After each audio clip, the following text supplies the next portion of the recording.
Once again, it's time for great moments in pot history. Few people can argue that the Beatles have had an enormous impact on music history, pop culture, and society as a whole. Their music has inspired nearly every musician to follow them, from Led Zeppelin to Yo-Yo Ma. Their catalog, their look, their fashion has changed clothing, music, and hairstyles forever. Their platforms have affected global populations both socially and politically for over 5 decades. But why were the Beatles so epic? What made them so much more than the rest of the bands that came out of the British invasion? What made the Beatles so good? The Beatles began as a typical rockabilly boy band. Very clean cut. They got their haircuts with a bowl and scissors. The Beatles had a very safe and pretty reputation, especially with the ladies.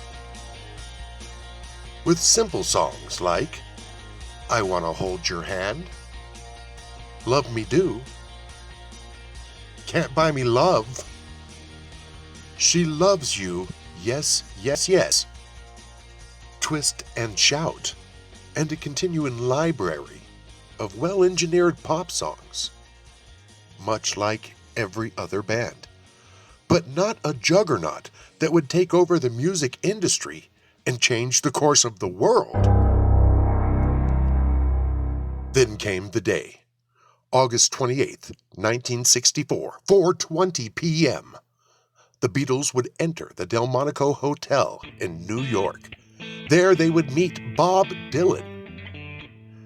And while conversating and jamming with the Beatles, Bob Dylan introduces the band to the sweet, sticky bud. This 420 toke session would change the course of human history, for the Beatles fell in love with the bud, and the real Beatles would be born, transforming from this to this, the power of weed. Over time, they would smoke much more of the sticky weed, and the weed would enhance their music. Without weed, there would be no Strawberry Fields. There would be no Sgt. Pepper's. There'd be no Coming Together. There'd be no Days in the Life. There wouldn't be 8 days in a week. And of course, without weed, there is no way on earth you could write I Am the Walrus. Not without weed, and perhaps some shrooms. There are those who credit George Martin, Brian Epstein, or even the Dalai Lama for the Beatles' evolution in music and attire. But the truth was, it was the weed. It was always the weed. Which makes August 28th, 1964, a great moment in pot history. So the next time you hear a Beatles song or are watching a Beatles movie, remember to pay homage to the sweet, sticky weed. For it has forged the world we live in and continues to do so today.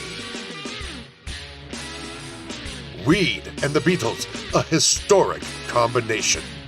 Salute!